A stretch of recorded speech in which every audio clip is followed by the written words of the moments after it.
This week's chapter of One Piece was absolutely insane. This was a welcome surprise, especially coming off of last week's lackluster chapter.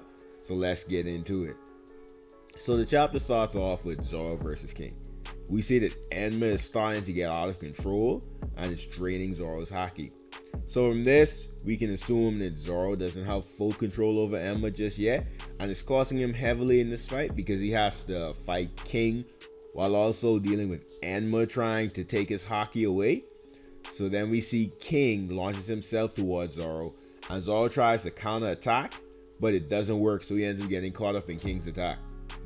Now, a lot of people were starting to doubt King's ability because we hadn't really seen him do much, but I knew Oda wouldn't let us down.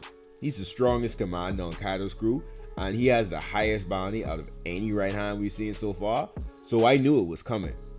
So then we switch back to Queen versus Sanji, and Queen tells him that Zoro won't be able to beat King because King is from the Lunaria tribe that went extinct and that they used to be referred to as gods back in the day.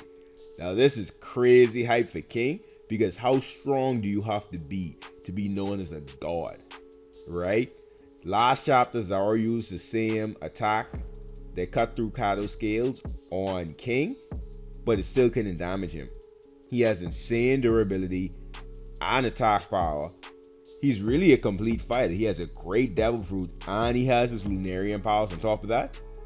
Yeah, he might actually be a god. King is freaking OP.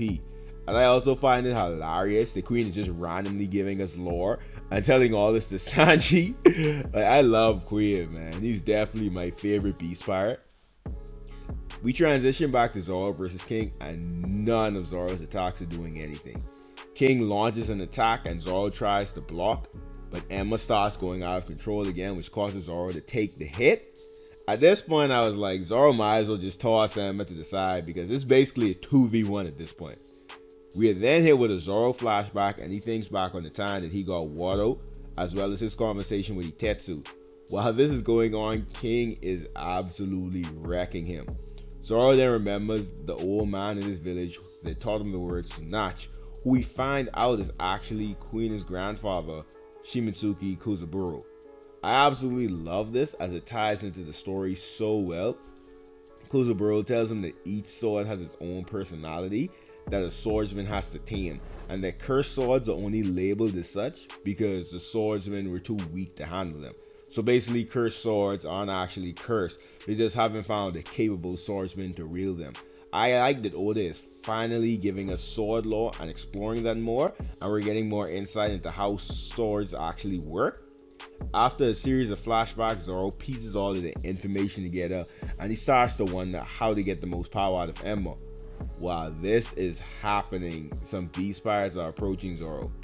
So he makes up his mind that instead of trying to regulate his haki, to just give Enma all of his haki, and so he decides to just unleash all of the haki he has. He ends up using Conqueror's Coding on all three of his swords, and the force from it knocks out all the beast pirates that were coming after him, and it looks so freaking cool because it's not that he just has the Conqueror's Coding. There's literally smoke coming from his swords, actual smoke.